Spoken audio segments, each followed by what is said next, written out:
एको बात बताओ भाई लोग, अनुपमा यादव आजकल दिखाइए नहीं देत, कहाँ रहत अभी, कौना दुनिया में बारी में।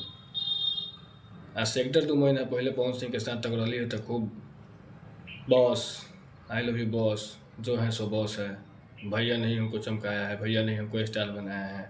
आज जब भैया के इलेक्शन के समय आयल बा तब भैया से दूरी बना के रखले बारी। लागत है कि कहीं ना कहीं उनका आरजेडी से गहरा नाता हो गइल बा, काहे कि आरजेडी सपोर्टर में बारी, टाइटल में यादव लागल बा। फिर भी ये सब इलेक्शन फिलेक्शन आवत रहला जात रहला, लेकिन पवन सिंह आ अनुपमा यादव के जोड़ी जौन भोजपुरी में धमाल मचैले रहे, स्क्रीन पे चल रहल बा।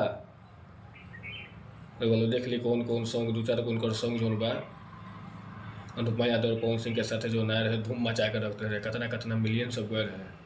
लेकिन अभी के डेट में वो दिखाइए नहीं कि रेट की कहाँ बारी कहाँ नहीं की, ना स्टेज के